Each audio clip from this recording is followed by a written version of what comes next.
Alright, so this is our second video guide. We'll be looking at defending Badlands today. I'm Aporia, and I'm here with Yuki again. Hi. He's over there, on the rock. I'm the blue soldier, he's the red soldier. We already looked at attacking Badlands. We split Badlands into two parts, mostly because Badlands is probably one of the more complicated maps in the game. There's lots of little decisions that you make that are kind of absent on other maps. It's less linear, rather. And it kind of really opens it up to different situations. So in this, we'll probably try and talk a lot about just where you want to hold and what you need to be looking out for when you are defending. And also we'll talk briefly again about some of the retakes. So like retaking Spire was something that we really emphasized in the attacking video, I think. Yeah. And we'll be trying to just like go over that again, but from a more strict defending perspective, like how many players you might need to attack and how much time you have and stuff like that. Yeah, and also things like even if you're defending, you can still kind of just push into them by, it's like an aggressive kind of defensive thing just to catch them off guard and punish them for being out of position or not having their whole team there, something like that. And that's one of the best parts about Badlands, because Badlands is really open for everyone on your team kind of making a difference when you're defending and when you're attacking. Like, there's lots of situations where like your flank might get 1 kill or 2 kills, and even though you're also 2 players down, that might open up a push for you because they have to fall back a bit. Whereas on other maps, those opportunities are kind of more restrictive, especially on maps like Granary and Snakewater, where really you kind of just sit around and wait for them to do something, because if you risk it, it's not really worth what you lose. So Badlands is a really fluid map, and I guess we'll try and emphasize that throughout this little clip. Alright, we'll talk about defending mid. This is typically defending mid, I guess. This is assuming generally if you have some form of disadvantage, typically Uber. So the other team has lost mid, but their medic lived, your medic died, and you lost a decent amount of players, but no one can push onto Spire. So typically the other team is just going to be respawning, so you're waiting around, and you're going to be like, okay, what do? We have Uber disadvantage. So really standard hold would be, kind of having your pocket soldier just sitting up around here, demo man maybe around this kind of point towards this capture point, having good vision of the valley, the choke, and the house. And scouts can kind of just float for it wherever. Yep. Generally want one around there, and Aporia can talk more about what he does because I don't play Roma. So when you're kind of defending as a Roma, so we're assuming that they're pushing from this direction over here. So when you're defending as a Roma, like you can float around a lot. Like usually you know that there'll be a scout somewhere around this area or this area, so you know that resup should be covered. You can kind of push forward a bit and maybe try and catch someone. It's risky though, or you can play in house and just kind of like you'll come into house, make sure you're watching this corner here, and you'll maybe like spam a couple of rockets or just wait and delay, or if you're feeling particularly stupid, you can hide up there, which is something that I like to do. Other than that, like really playing Roma defending is just making sure that you get an early call on where they're coming from, and like you're ready to basically capitalize on anything that they do wrong. So like if they push a player into house, for instance, you can quite easily get the kill. Like you can just play around this corner here and look to shoot down there or there, and it's really easy for me to call to James their pockets pushing into house. And what James or Tom, our demo, might do is they might kind of push corner a little bit and just peek it, because they're kind of overextending, even if you have an Uber disadvantage. Obviously if they do have Uber and you don't have Uber and they're pushing through house, if I'm standing here and I call it, I'm not going to try and pick the jewel unless I know that I won't get out, and then I'll force. So if I know I won't get out, I'll just come back here. Our team will have already kind of pushed back over there, which is what James is not doing right now. They'll already be over there, and I'll either try and jump away or I'll just try and die. So that's kind of like the way you play like defending on Badlands mid. If neither team has Uber, but they have an advantage, like you probably won't be pushing, but you'll be kind of sitting around here waiting to see what happens and waiting for their Uber. If you have a player disadvantage, it's kind of similar, but you do want to be careful holding forward. I guess, what kind of player advantage, James, do you think you would be falling back on, like not holding forward? Like definitely if your demo dies, holding forward is pretty risky, but like say if you lose your Roma and a scout, or both your scouts, it's another situation where basically... you want to give up ground because like your whole flank's over, and if you're standing forward, there's like less time for you and your medic to get out. So if I'm here and there's no one watching house, presumably because our flank's dead, if their combo pokes right here and I'm around this kind of area, and our medic's going to be around here because that's like max heal range, we're going to be dead because by the time they come through, even if I spend a lot of time juggling them, like it's still going to be dicey. Like they could jump, like, you know, triple rocket jump Roma from the choke while that's happening, and jump the demo from house and the soldier. They could just completely overwhelm us. And the other problem, so of course, you just want to try and buy as much time as you can. Yeah, like the other problem, of course, is if you're holding here and you've lost too many players, like, and you're shooting their players here, this whole valley region over here is just totally open. Like, they could run a scout up here, they could do the old, they play jump here, and like it's risky for them, but like if you're busy dealing with their combo here, that scout has a free line on your medic who will be standing most likely where I am now, healing James, because he doesn't want to take the spam from the soldier. And yeah, they can do something aggro with their Roma. Like in that situation, like I would probably not go for the triple rain jump off the wall and probably just like walk in and do a lazy Sunday jump up from valley onto the medic and get a free kill, or maybe jump from window. Like as soon as your player's down, you do want to be thinking about playing cautiously, like whether that's getting out or just holding further back. Like that's totally up to you.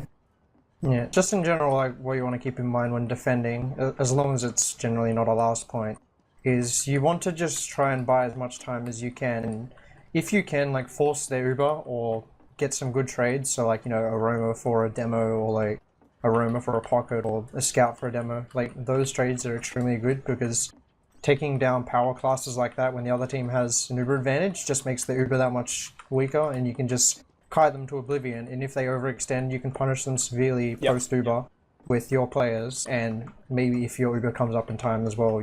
Like, that's just really good. But there's so many different retreat paths. That's, I guess, something we haven't really talked about. Like, retreating, assuming they're just balling into us and they've Ubered. So, like, if they've got all their players up, they've Ubered, and we just want to retreat. Like, this is kind of worst-case defensive positioning here right now. I will, like, generally just be up here, just because I can see everywhere from here very easily. Like, I always try and make sure I'm making sure to see if a scout or Roma comes from there, I call it, or someone else is watching the house. Typically, Poria is just sitting in there being annoying, and our demo is kind of to my sides as well, either here or here, and our medic's either sitting house or choke. House and choke, it's debatable which one is necessarily better. I mean, with house, a demo man can chase you really easily, and just 2 stickies on your medic, you're dead. And if you escape choke, I mean, you saw what happened when we played against HRG like 1,000 times. I think they Ubered into mid like 5 times in one Badlands game, and I just did a double rocket jump surf around the choke and killed Shade every time. So it's really kind of a gamble. I mean, that was, I guess, kind of lucky because for some reason they didn't expect it 6 times in a row. But that's something you got to keep in mind with your retreat paths. I mean, hell, if you're somehow really lucky, you can potentially retreat valley. It's super risky though. It's the riskiest out of all the escapes, but it can work if the other team isn't really paying attention. So or expecting it, or their scouts are too slow onto mid, because as soon as their scouts are fast, they're just going to jump from house, like from window, or rush through house, and a Roma will jump on you, and it's very dangerous. Or their demo can be really ballsy and jump. So something that is really important, I think, is, and it's particularly important when you have Uber disadvantage rather than a player disadvantage, and you're holding far back because you know they have Uber and they're about to Uber in for whatever reason, is that just the ability on Badlands for one player to like delay their entire push is ridiculous. Like one of our standard strats on Granary, just to have like a little segue, is like in yard, me jumping, either forcing the Uber, maybe killing the medic, and the rest of my team gets out. On Badlands, even though the geometry is totally different, that's still possible. Like, I don't know where you might be, like, it depends where you're standing. Like, you might be standing up here, like, spamming choke as a Roma, or you might be camping inside maintenance, or you might be in house. But if you play it right, you can easily waste a lot of time. Like, as soon as they Uber, like, you can jump up, say you're down in Valley, or you're in there, you've come into Valley, and you know your team might get caught by the Uber, you can jump up, maybe force a multi, and then look to like just put pressure on their players that are around here. If they have a scout coming through choke and you take the duel and you know that you're going to die, it's not a bad duel. Like sure, maybe you get an extra player advantage, but if you stopping that scout or those 2 scouts or the scout and the demo or forcing a multi and stopping their team pushing forward keeps the rest of your team alive, it's 100% worth it. And it's something that a lot of people don't really seem to like appreciate, I guess is probably the best way to put it. Like they may understand that in theory, but they don't appreciate the value of like losing one player just to gain your team positioning. Like, so say the situation is you have Uber disadvantage, your team's falling out, and they've already popped Uber, or they pop Uber when your Roma jumps them. So now you know your team has Uber advantage. If your Roma jumps up, or even one scout jumps up and stops their push and stops the rest of your team getting chased down and dying, that means that now your team has an Uber advantage. Obviously, if someone gets a kill on the exit, that's even better, because maybe you don't have a player advantage anymore.